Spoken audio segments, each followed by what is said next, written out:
Okay, so tonight we're here to talk about the Bachelor of Education program. Some of the voices that you're going to be hearing is myself. My name is Courtney. I am one of the recruitment coordinators here at the Faculty of Education, and I'm here with my fellow colleague Amber. We may have spoken to some of you already about the program and within the emails, so that's great. Thank you for joining. And then we also have with us today Anna Zuber. And Anna is the manager of our teacher education office, and she is a wealth of knowledge. She will be doing most of the presentation for you today and answering some of the questions. And for the agenda today, what we'll go over is we're going to discuss the program. We'll talk about streams and subject areas, and then we'll go over the admissions requirements. I know we do get a lot of questions about admissions, especially because applications are currently open. We will go over the experience profile and the application process, and then we will have a Q&A session. Now, we did ask you guys to provide us with some questions before you attended, so we do have hopefully most of your questions answered throughout the presentation, but we do have some at the end as well. But I will give this off to Anna. Anna, if you wanted to continue on and we can discuss the program. Thanks so much, Courtney. Hi there, everybody. What a huge crowd we have today. That's so exciting. Lots of interest in the BEd, which is wonderful to hear. So as Courtney said, my name is Anna, and I manage the BEd program. That includes the admissions process and just about every other part of the program. So I can walk through several things with you as the agenda showed, and we'll start off knowing we just have about an hour tonight and conscious of everyone's time. So one of the questions that came up in the pre-question thing was around what is this program? Is it consecutive? Is it concurrent? And that's a good question. It's consecutive, and for those of you who aren't sure what that means, it means that it's a second degree program, a second entry program. You have to have completed a prior undergraduate degree in order to come into the BEd. The concurrent model does exist in a few places in the province, not as much as it used to, but it's where you do sort of the BEd along with an initial degree, like a BA and a BEd together. So we are consecutive, so you need another degree first, and I'll talk more about what that actually means by program a little bit further down. It's a full-time program. It's only available full-time. In the entire province, the BEd is only a full-time option. That's a requirement of the Ontario College of Teachers, which is the licensing body that you will work with after you finish the program to get your Ontario Teacher Certificate. It's also an on-site program. Normally, we would be fully on-site. Right now, like most things, we are pretty much fully online, except for the practice teaching part. No one knows, including me, what next year is going to look like. Presumably, if everything is settled and we go back to something sort of normal, we will resume our on-site model, which would require you to come to London at least for the classes. But as we don't know for sure, just be aware that it's meant to be an on-site program. But right now it is definitely happening online. All right, so before I get into the admission requirements and the process, I wanted to tell you a little bit more about Western's BEd, because many of you will be thinking about other programs as well and wondering if one is better than the other. What does Western have to offer that might not be available elsewhere? So these are the kind of points that are listed on the website too, so they might not be new to you, but I wanted to explain a little more about what they meant. So new this year, and will be in place when you join, is our pass-fail program. And it's all about our focus on developing of your professional competencies. So we've moved to pass-fail on purpose so that it helps, hopefully, in you seeing yourself as a professional as opposed to a student. Even though you are a student, we refer to you as a teacher candidate on purpose. You are a colleague, you are an affiliate member of the Teaching Federation as a BEd student. So we want you to start thinking like a professional, and so we treat you like one. So the pass-fail model means that you aren't worrying, hopefully, about grades per se. You're worrying about spending time on working on your own competencies. What are the things you need to work on? And it might be different from the other people in your class or in a program. So it's all about you. and developing to be the best teacher that you can be by the time you leave us. So along with that, we also offer a mentor program. In that, you are in small groups, no more than about 12 or 13, with a master mentor. And the master mentor is a current teacher or a recently retired teacher. So someone who's still very much involved in the education world as it exists right now. And that person kind of leads you. And in those small groups, it's meant to be a safe space for you to explore things that are happening on your practicum, how theory connects to practicum, things that you're hearing in some of your courses that maybe don't make a full sense at this point. You're in a big mix in those mentor groups, so you're not all in the same program. And that's meant also on purpose so that you get to hear what it's like to be in the intermediate senior program or the PJ program or whatever the case may be, different teachables, etc. And then finally, we have T2P. It stands for Transition to Practice. And what it is a series of PD opportunities, just like you would find when you are working in a school. There's a lot of choice. This year, most of it's online for obvious reasons. We'll probably continue with some online options, even if we come back on site next year. So you'll have some choice in what you do. And ideally, you'll be looking to do things for T2P that help you expand on the areas you need to work on. Some are mandatory. The presentations from the Teaching Federation is mandatory, for instance. The presentation from the College of Teachers is mandatory, just to get you familiar with what the profession is all about. Okay, so that's kind of our number one mantra, that we want to help you be the best professional educator you can be while you're with us. And in that light, we also have a very robust amount of time spent in the field. So practicum is probably self-explanatory. That's where you do your practice teaching. There are between 90 and 100 days of practice teaching over the 2 years. And the reason there's a range is because of when, it varies from year to year, when Easter falls, etc. In addition to the practice teaching, and I actually will talk a little more about practicum and those processes in a slide or two, but broadly speaking, you're on placement for that many days. And then we also have something called an alternative field experience, AFE, which is another 7 weeks, about 210 hours minimum of time in the field. The practicum is fairly prescribed. We place you. You have to be with a teacher who matches one of your divisions and your teachables. The alternative field experience, you get to figure that out for yourself. And again, I'll go more into detail in a little bit. We also have a specialty area choice. If you've already been looking at our experience profile form, you'll see that the final section of the profile asks you to identify a specialty area choice, actually up to 3 in your order of preference. This is kind of like an elective area, but because we've designated it as a component of each program, we guarantee that whichever one you're in, you get to be in the courses that are associated with it. So unlike a true elective, where you're in them based on space or the fact that it doesn't conflict with your existing timetable, we make sure that this works for you. And these areas all represent areas of need in education in the world. So we are, we're pretty committed to this list. The areas also represent areas of research from our faculty members. And faculty members do oversee each of these specialty areas. And then finally, while a bit on hold right now, we do offer some international opportunities. You'll see that one of the specialty areas is international ed, but also we generally have alternative field experience options that can be international. Of course, those are all on hold right now. The AFE is in 2nd year, so there certainly is hope right now that by the time you would reach your 2nd year, we can have some of those in place again.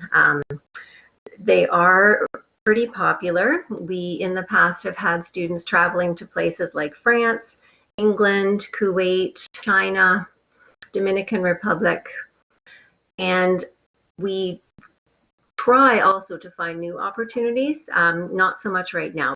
So that list might expand in the future too, we would hope. Okay. So just to give you a sort of visual of what your 2 years might look like, So you can see that the first year is heavier in terms of class time. That's on purpose. We want you to have a good solid theoretical background before you hit that first practice teaching block. And then in your second year, that's where it's really obvious that you get to spend a lot of time in the field. All of those blue designations are the in-field times, as I've just described. So you're in the program for 4 terms, fall, winter. You get intersession and summer off, and then coming back for another fall, winter, just like you're used to doing now.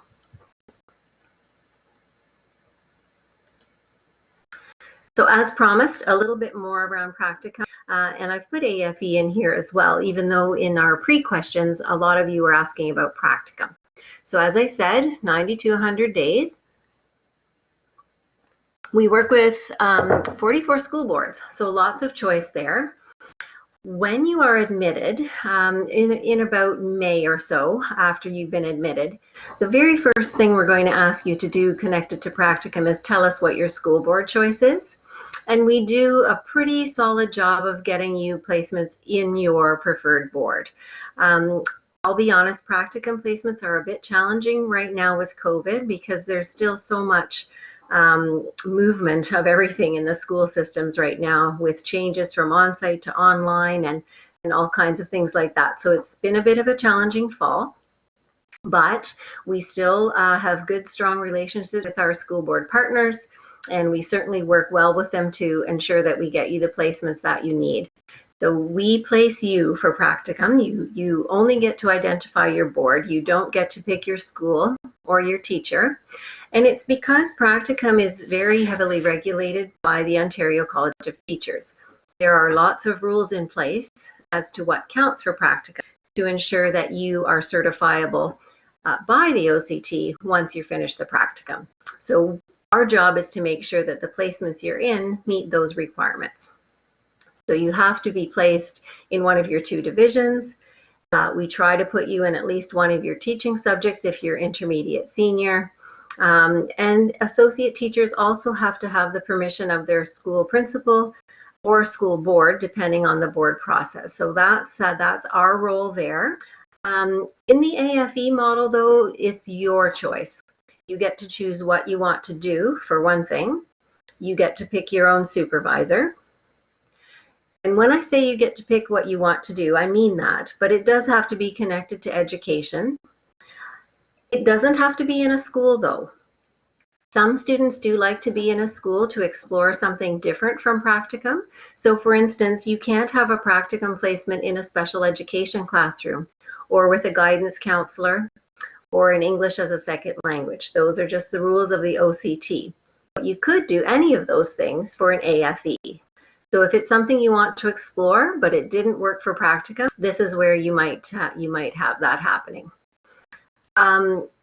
Other examples, just so you know, would include writing curriculum perhaps for another agency, working with a community partner.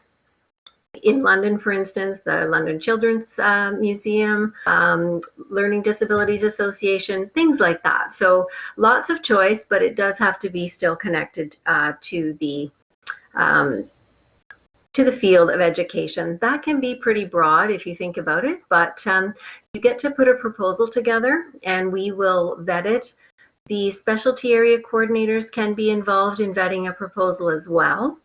And so if we have an issue, we generally reach out to talk to you before we simply just say no. So it can be a back and forth conversation as well, and certainly something you can start to think about really anytime. All right, moving right along. So that's kind of an overview of what Western's B.Ed looks like. The things I was saying about practicum, where it's up to us to place you, I think that pretty much applies across the province. Not every program has an alternative field experience, although some certainly have something similar. So just so you have some information there as you're making your plans. The 44 boards is a really kind of helpful thing. It does mean that while you would have to come to London for your classes in an on-site world, you could go home for practice teaching, and that tends to be a selling factor for teacher candidates. Okay, so into the admissions piece. So we have 4 program offerings. Some faculties don't offer all of these, so just be kind of aware of who does what. So primary junior is kindergarten to grade 6, and then we have a French option there as well. Junior intermediate is grade 4 to 10, and intermediate senior is grade 7 to 12.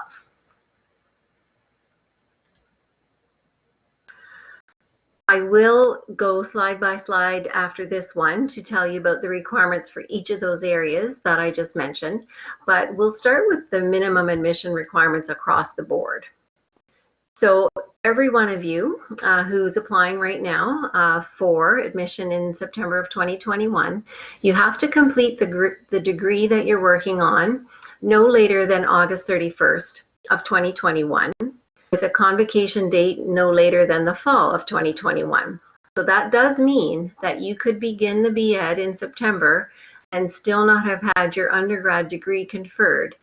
But as long as the program itself is complete and you're eligible to have that degree conferred in the fall, all is well. You have to have completed a minimum of 10 full or the equivalent of half credits in order to meet these minimums, because we use your best 10 to complete an average calculation. Now, this should not be an issue if you have always been in a university degree track program. Where it can be an issue is if you have transferred into a degree program from a diploma program, and so you may not have 10 degree credits, even though you have more than 10 credits combined with degree and diploma. So if you are in that situation and you're not sure what that means or what to do, you're welcome to send us an email. And one of the final slides here will have some email addresses on it, and you're welcome to reach out. So we're going to look at your best 10 average, and that is best 10, not most recent 10. So it can include first year courses. And as long as you meet that 70% average on your best 10, then you are eligible to apply. We have a route of entry called the equity admission form. It's on the website if you wish to use it. You don't need permission to use it. You can decide if it applies to you or not. What it's meant to do is recognize that some of you may have had a bit of a different path through your undergraduate degree, whether that be because of an illness, another personal situation that made your studies a bit of a lower priority and affected your average. Perhaps you are of a minority and your experience in our education system was perhaps not what it might have been. All of you come from different backgrounds, so we want anyone who wishes to use the equity admission form to feel free to do that. It essentially allows you to tell your story, and it pulls you out of the pool of applicants for consideration. So while the larger applicant pool competes against one another for space in the program, honestly, just the way you did to get into university in the first place, this equity form allows you to be considered as an individual applicant. We get probably 25 or so equity applications every year. Likely about half of those would have been admitted anyway, so we're already competitive. And the other half perhaps wouldn't have been if they hadn't submitted the form. So it's entirely up to you. If you do want to chat about it, I'm the correct contact for that, and my email will be on the last slide that I'll leave up for a while. Some of you were asking in the pre-questions about what exactly is the admission average. It's challenging to tell, to be honest, because the number of applicants changes from year to year, and the quality of applications differs from year to year as well. It's probably fair to say that a best 10 average of 70% is probably not competitive. A best 10 average of 78 or 9 and higher would be competitive in most years. We do prefer a 4-year degree, but it's really 4-year or equivalent, so 20 full courses in total.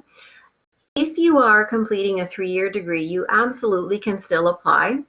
It's just that because most of you have 4-year degrees these days, it is a bit more competitive. But keep in mind, we're really looking at that best 10 average. So if you have a 3-year degree, and therefore the 10 best courses we're looking at are so far your 10 only courses, and your average is super high, there's really no reason why you couldn't be admitted with a 3-year. Also, even if you're on track for a 3-year degree, but it's more because you switched courses somewhere along the way, and you've actually completed 18 or 19 or 20 courses in the end, that's more or less equivalent to a 4-year degree. So it really is on an equal playing field with an actual designated 4-year degree.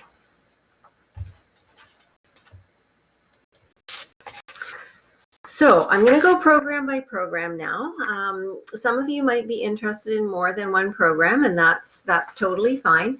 You are able, when you're applying, to apply to 2 Western programs.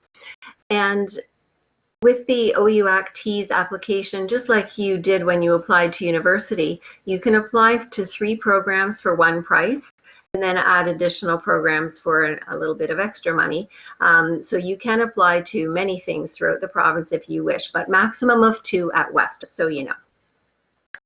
So if you're thinking about primary junior, and remember that's the junior kindergarten up to grade 6 program, no particular degree is required.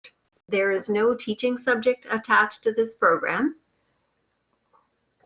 And that's because if you think about your own experience in elementary school, you'll remember that largely the same teacher taught you most things. A few exceptions, obviously. You might have had a separate teacher for French. You probably had a separate teacher for French, in fact. You might have had a separate teacher for music, maybe phys ed. But usually up to grade 6, everything else is taught by the same person. And so, in order for you to be competitive, we like to see that you've got some breadth in your background. These 6 areas that you see on your screen are the 6 core curriculum areas for elementary school. And so we like to see that you've got a half credit passing grade in as many of these as possible.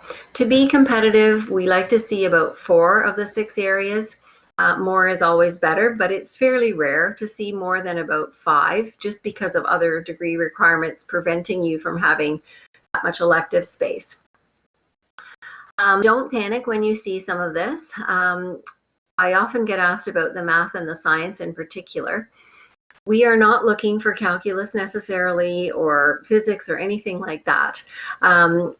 First year courses are totally fine here. Math could be a statistics course. Science could be here at Western, the history of science or the history of medicine. On the website, there is a list called the related subjects chart that you're welcome to have a look at. It kind of helps you categorize some courses that might not obviously fit into one of these categories. And again, you're always welcome to email us and ask. In the social science humanities area, that's where we would count courses such as history, geography, psychology, sociology, things like that. And again, you can always ask if it's unclear. Okay, so then just to summarize, for PJ, we're looking for that best 10 average of at least 70%, and hopefully at least 4 of these general background areas. Primary junior French is very similar. The one big difference, of course, is that with the French, we are wanting to make sure that you are proficient in French, partly because you will be taking a couple of courses within the B.Ed in French, and partly because you'll be doing at least 1 practice teaching block in French, possibly core, possibly immersion. It's more or less up to you, but either way, you need to have some strong skills. So we're going to be looking to make sure you've got 5 full French credits, at least 2 of which are language. If you don't, but you believe you have a strong French fluency, both oral and written, we do also have a testing option. The website essentially says that if you wish to be considered for the testing, otherwise known as special consideration, I think is how it's worded, you need to email us, and that's true. All you have to do is send us an email. If you ask to be tested, we will test you. You don't have to prove anything before that. The next testing date is not until January, so you will indeed have to have completed your application before you know if you were successful in the test. We're also going to continue to look for those background areas for the PJ French. Because this is less competitive though than the primary junior that I just had up there, which is really the English side of things, we still like to see as many of these background credits as possible, but it's likely okay to have a few less to still be competitive. So certainly 3 would be fine for the primary junior French, whereas 4 would be needed for the primary junior English most of the time. Okay, so junior intermediate. Junior intermediate is grade 4 to 10. It does have a teaching subject attached to it, and that's because of the 9 and 10 intermediate grades. So because of that, we need to see that you have some background in your teaching subject area.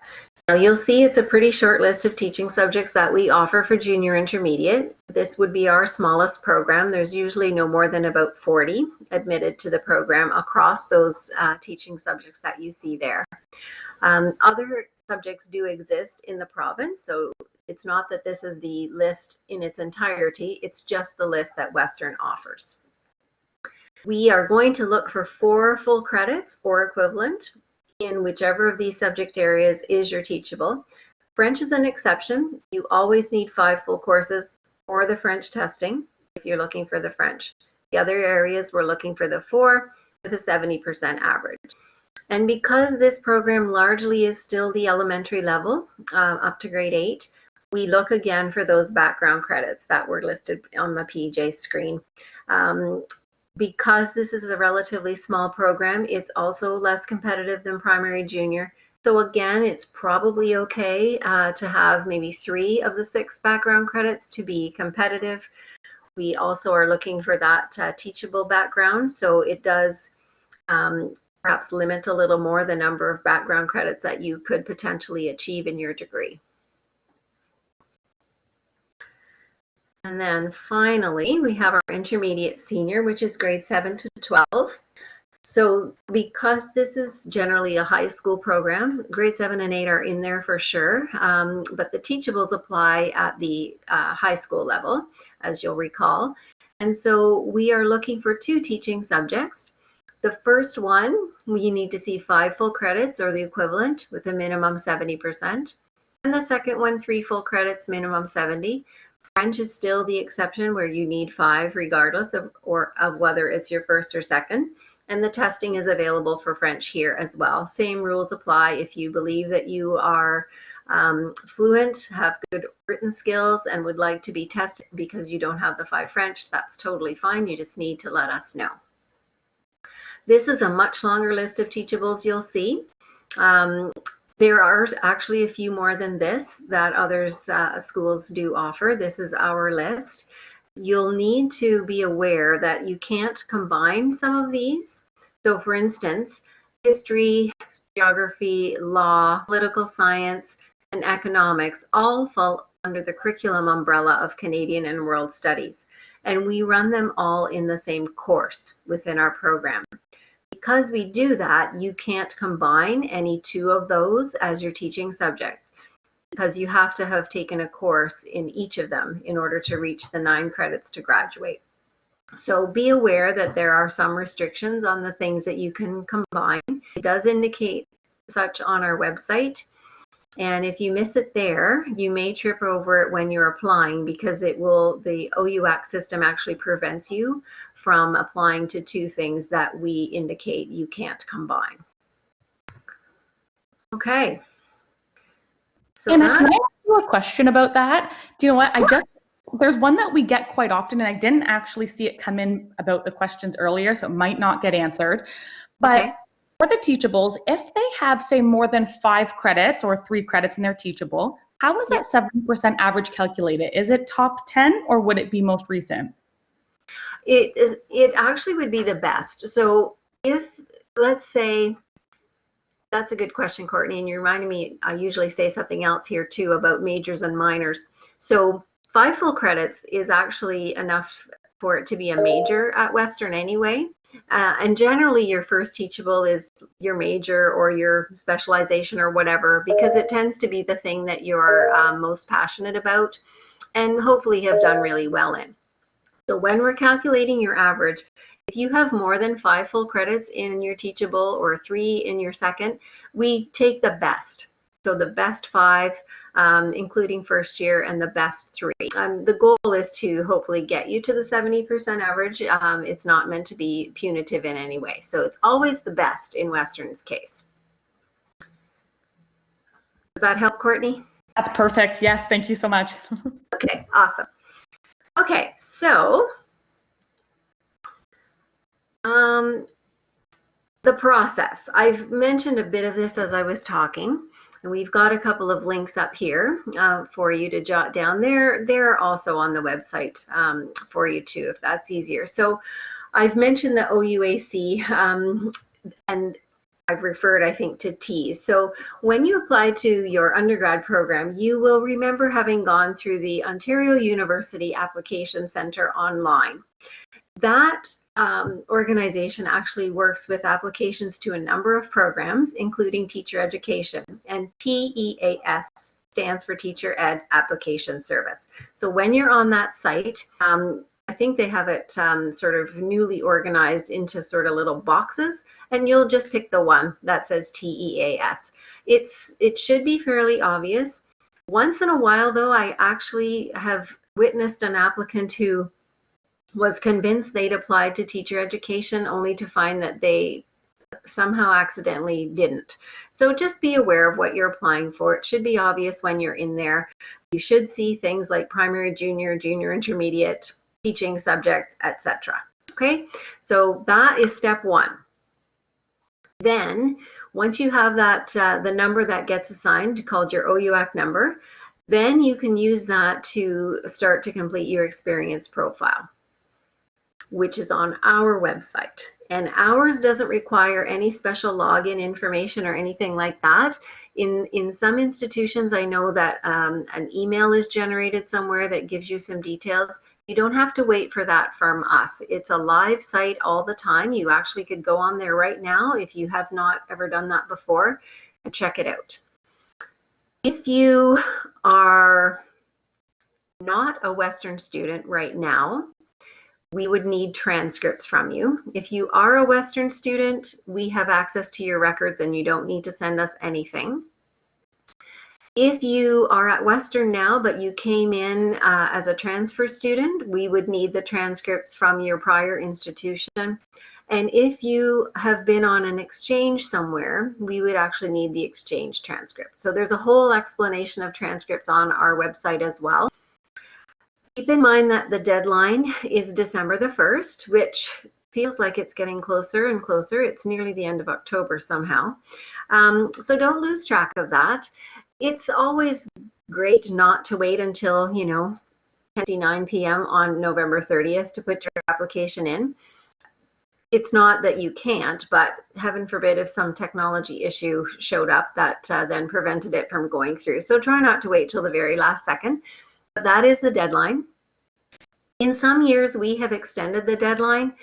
Don't count on that. We have not done that in several years at this point. Our applicant pool is steadily very big, and so there's no need for us to extend the deadline. So just make sure you're paying attention to that.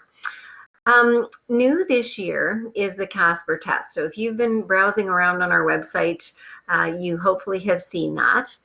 So I have a slide about that, but the only thing I want to say right in this slide is about the dates. You are not seeing things. One of the dates is indeed in January, and that is fine. Certainly it does mean that it doesn't meet that December 1st deadline, but that's okay. So you can choose either of the 2 dates. It's totally to you. We do hope that about a third of you pick the November date just to help make that manageable, but it's totally up to you. We know that, midterms and such are coming, and maybe November 3rd is just not a good time for you. That is 100% fine, and the January date is an acceptable one to choose. All right, so I just, if you want to screen catch this this slide in particular so you don't lose track of the things that you need to do, that might be a good idea. Okay, so now I want to give you a little more information about the profile and about the CASPER testing. So moving away from the sort of academic side of things for this part. So our experience profile, as I said, you don't need a special login. It's there on our website. You can click on it anytime. The first part of it, we're asking you to describe 3 experiences that you've had. Paid, volunteer, doesn't matter. We do like to see in the profile what your opinions and attitudes are around equity and social justice. So if one of your experiences can speak to that, that is awesome. It's also good to see that you've got experience with the age group that matches the program to which you're applying. It's not mandatory, so don't worry if you don't. We are well aware that this past several months, it has been impossible to do any volunteering on site with kids as it would have been prior to now. You're all in the same boat with that. Don't worry about it at all. If you were able to have some experiences with kids prior to this year, that's fantastic. Put those on there. But it's not going to be a penalty for anyone if we don't see any of that this year. We don't really expect to see that kind of experience would have been possible over the last 8 months or so. Lots of different things can work for your profile. For your sake, it's really helpful if you've had some experience with kids somewhere along the way, just so that you understand a little bit about what it's like to work with kids. There are times, honestly, when I hear from a current student that they were shocked to be on practicum and work with teenagers, for instance, or with little kids. And that's okay. But ideally, you've had some exposure to kids to the point where you realize you want to work with them. And that's really all it's about. It's not that you've mastered teaching before you even get to us. It's really just so that you like working with young people, and that's part of the reason why you'd like to be a teacher in the end. So you're going to just in point form tell us about those very briefly.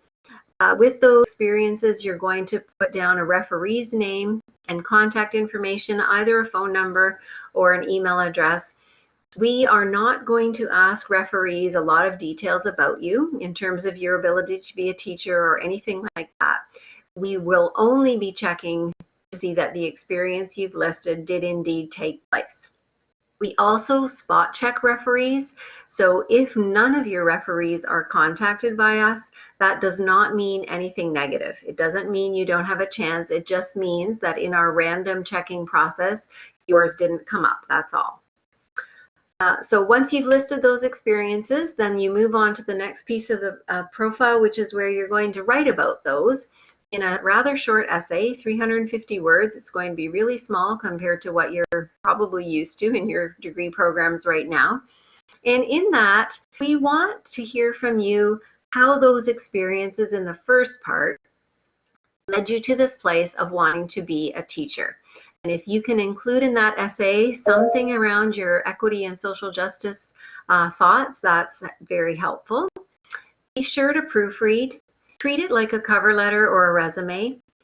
You want to make sure that you're not receiving a lower score simply because it was hard to read with spelling or grammar issues. It's also not a bad idea to have it read by a teacher if you happen to know one, because you want to make sure that what you are trying to get across is actually getting across. Okay, so just a couple of suggestions. Also, from a technical point of view, it's usually really wise to compose your answers in a Word document or some other thing and save it. If you're composing directly in the online form, that's actually okay. It does work. But if you have a hydro outage or your internet goes down and you're mid-composition, there's no way to get that back. So you're going to want to have a record somewhere else, especially if you want to work on it over a bit of time, which I would certainly recommend that you could get it all ready next week and then put it away for a little while and have another look at it in a week or so just to see if there's anything you want to add or change or things like that. The sort of third part of that top section is about other things you want to tell us. When we're doing average calculations, it's largely done by computer. So there's not actually a person sitting and noticing that you were on the Dean's Honor List or things like that. So if there's anything else you want us to know about you, make sure you put it here. It's just point form. Also, if you've had more than 3 experiences that you'd like us to know about, and you can do a sort of a point form inclusion of any extras, you're welcome to put them in this section as well. Just a note, we don't accept reference letters. We rely simply on those verifications with referees. So if you've got reference letters, hold on to them. You can certainly use them as you're applying to jobs when you are leaving us. But we will, well, first of all, we're not so much in the office right now anyway, but any we would get in paper, we would actually end up shredding eventually. So hold on to them, use them when you're applying for the jobs. And now Casper. So Casper, as I said, is new this year. And what we're doing with Casper is trying, similarly to as we are with the experience profile, to understand each of you better as an applicant. So Casper stands for Computer Assisted Testing. And really, I think you could call it a personality test, really. What we're trying to get at is understanding some of the professional characteristics that you already possess. So communication skills, collaboration skills, thoughts around equity, things like that. So things that are important in your teaching career. You my goodness, I'm tripping over my words. You may not know this, but teaching is actually a very collaborative profession. Teachers work together. Teachers teaching the same grade in the same school work closely together. So even though you have your own classroom, you're actually never really working alone. So we're trying to understand better you as an applicant, and that's why this is included now. You do need your OUAC number to sign up for a Casper test, and that's why that is the #1 step in the whole process. Just a reminder of the testing dates. As I said, it's totally fine. Whichever one works best for you, make sure you pick that one. These are the only 2 dates, so pay careful attention. I would hate for anyone to have an incomplete application because they missed these 2 dates. So do take note, and you'll have to make sure you get yourself signed up there. As far as I know, the sign-up process is working smoothly. I haven't heard any issues with it. But of course, if you got stuck or had some questions, you're more than welcome to send me an email.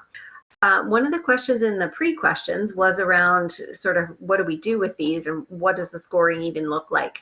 So this is a test where your score will be meaningless to you. We in fact won't share them.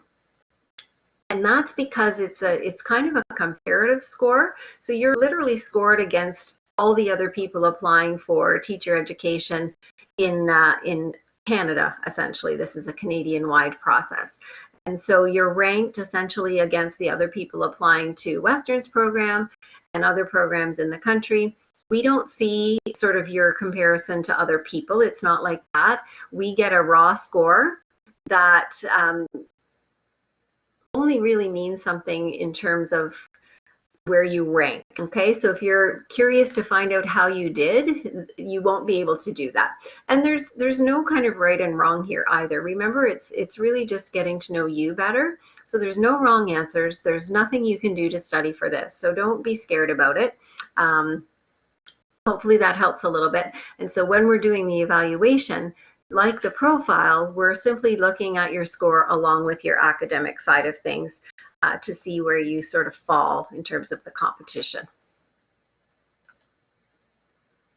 So as I've pretty much just said, first we look at your academics. If you don't meet the 70% minimum on your best 10 or on your teaching subjects, then we don't actually proceed to read your profile or look at your Casper results. So as long as you're meeting those minimums, your application travels through the remainder of the process, and we then look at it sort of as a holistic thing. So we don't weight these things one against the other. I know that some faculties do. There's a percentage of a score that comes from your profile. We don't do that. We literally look at your grades, profile score, where you ranked on Casper, and look at you compared to the other people applying to the same program that you did within our program. So as you saw on the beginning slides there, we do offer 4 programs. So if you're applying for intermediate senior, you're not competing against someone who's applied for primary junior, all right? So you really are being compared against the people applying for the exact same thing that you are.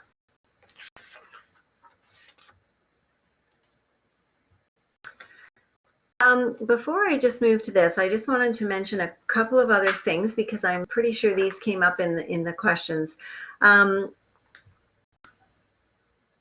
When you are, I keep referring to this notion of competition, and I don't mean to frighten you away at all, but it is a competition. You are competing against the other people that have applied to the same program.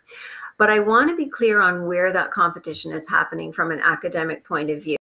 So while you certainly do have to have the 70% in your teaching subject areas if you're applying to junior intermediate or intermediate senior, primary junior French, the point of competition is actually around your best 10 average. So it is possible that courses that support one of your teaching subjects aren't necessarily even included in the best 10 average if they aren't your strongest grades. Okay, so just keep in mind it's your best 10 average. That's the point of competition on the academic side of things. Also, it's important to know that we are not counting in our average calculations any of the grades for courses you are in right now. And that's because the deadline of December 1st will arrive before grades are on those courses. So only courses completed by August of 2020 can be used for average calculation. Whatever you have in progress now is totally fine, and we will note. So let's just say, for an example, you're applying for intermediate senior English. You've got 4 English completed with grades, but you're in another one right now and we don't have a grade on that. That's totally fine. As long as the average we calculate on the 4 is at least at 70%, we consider you fine. We would note that you have a course in progress. We would check that grade once it's in later to make sure that it didn't pull your average on the English side of things down below 70.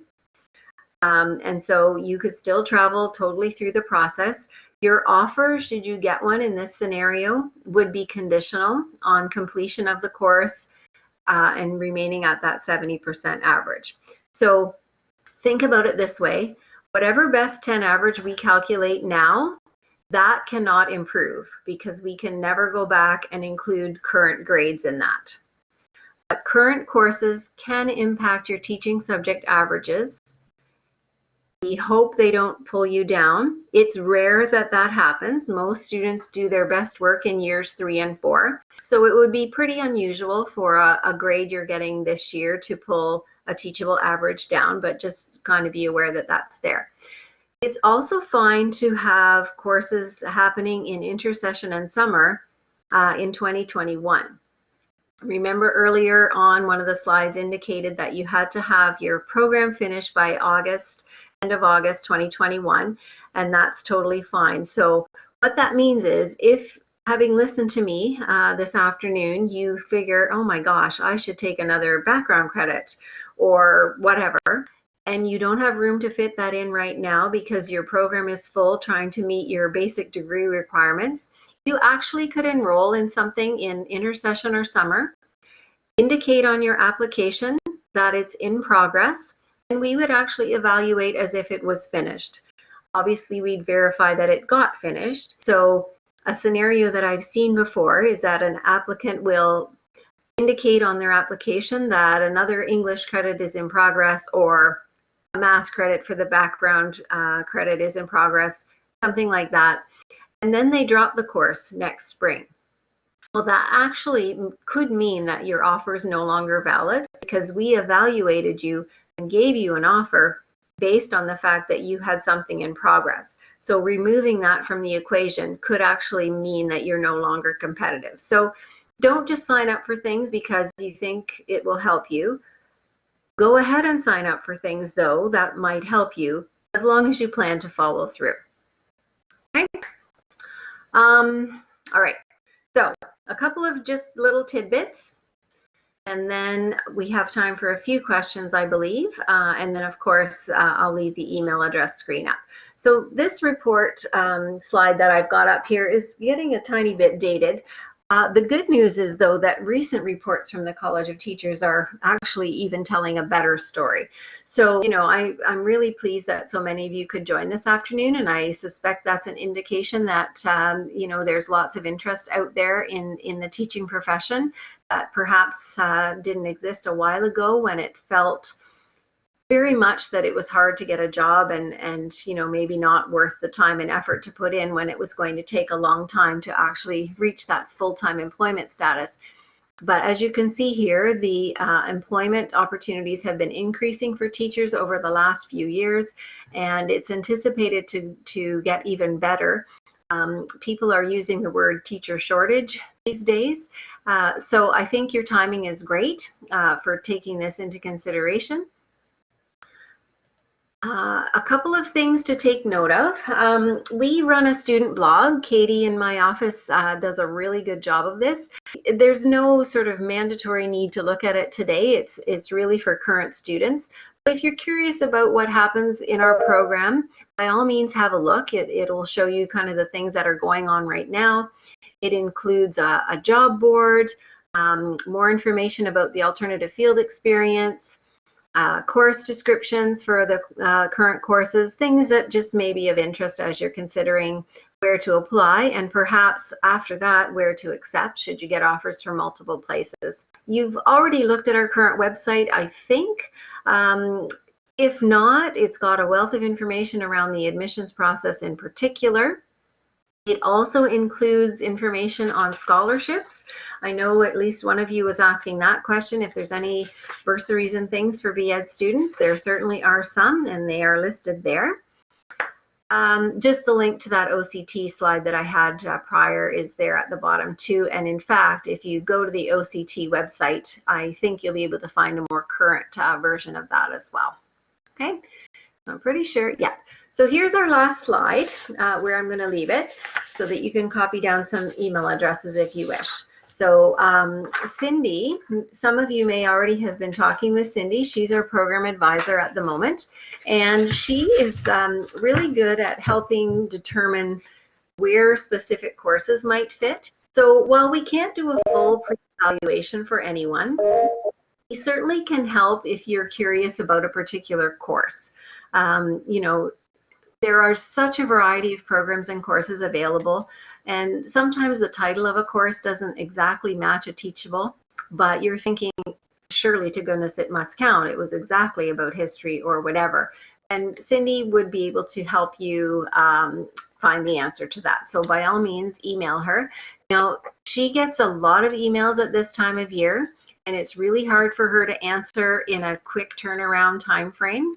I think it's probably taking her up to a week right now to respond, so please be patient. Once we hit about the middle of November, it will be really challenging for her to be able to respond before the December 1st deadline. So please just keep that in mind. We do our absolute best, but there is a lot of volume at this time of year, so we appreciate your patience there too. And then the recruiting email, again, many of you have perhaps already used it. Amber and Courtney can absolutely help you if you've got questions in particular about the faculty, about Western, about what it's like to live in London, about other programs that we offer, like graduate level programs. We also offer at Western additional qualification courses. Those are courses that teachers in Ontario can take to add to their qualifications. You can add teaching subjects or other divisions through that route. So they are great contacts for things like that. And they also obviously can help with B.Ed questions too. Perhaps not at the does this course count level, but certainly they know the program well. If you're not sure what to apply for, if you want to talk about the equity application, if you want to talk more broadly about becoming a teacher, I'm probably your best contact, and I'm happy to hear from you as well. So I'm going to stop talking, at least briefly, and see if we've got some questions that I can answer in the next few minutes or so. I'm gonna see, we did try and answer a bunch. Now I can see we have a ton of people raising their hands. In this presentation, that's not gonna do anything, unfortunately. So if you do have questions that weren't answered within this presentation, feel free to email us. We do also have a drop-in session every Wednesday that you can attend as well to have your questions answered. But some of the questions here that we have that I don't think were answered. Anna, can we have a third teachable? That's a question we've seen quite often. Oh, yes. No, you can't have a third teachable, but yes, it is a common question. So it's not a Western thing. Within the province, teachers in Ontario are certified at the intermediate senior with 2 initial teaching subjects. So even if your transcript suggests that you are qualified for a third, you cannot have a third within the B.Ed program. You certainly could add a third through an additional qualification course if you wished, once the B.Ed is finished. I should also tell you that you don't necessarily need a third teaching subject. You can teach outside of your initial teaching subjects as long as your principal is in agreement that you are qualified to do so. The only exception is French. So I tell this story every time because I think it's just such a good example. My husband is a newly retired teacher, but when he started his career, he has a biochemistry undergraduate degree. His teaching subjects are biology and chemistry. His first teaching job was English. And that actually can happen still. And it's totally fine. It's not against the rules. But if you ever wanted to add another teachable, then you could do that through an AQ course.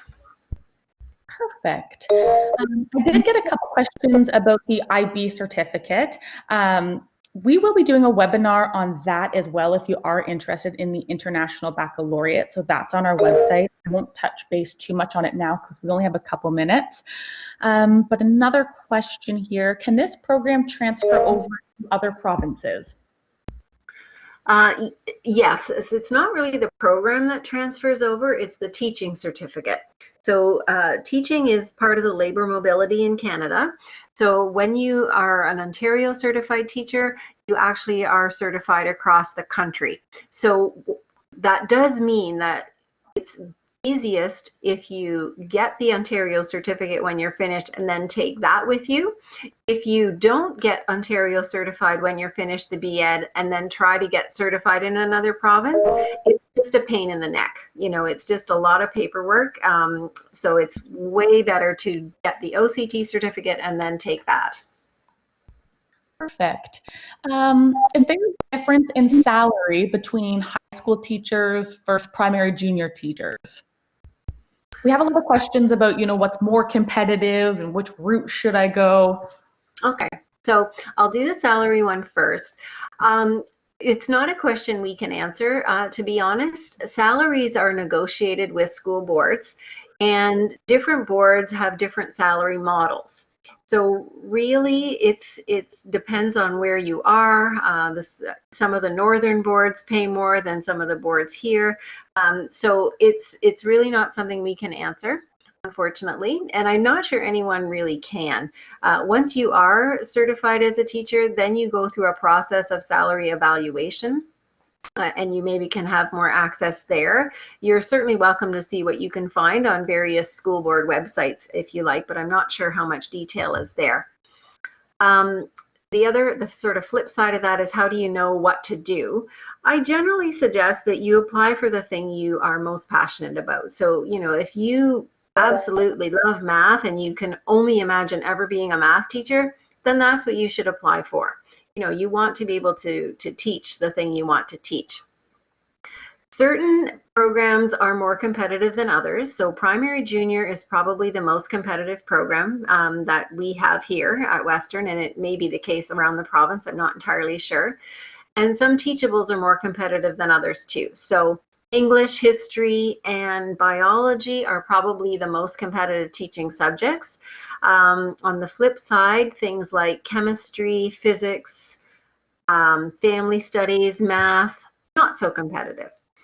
But that doesn't mean that you should turn around today and decide you're going to major in family studies instead of whatever with 5 seconds to spare. That's not what I mean.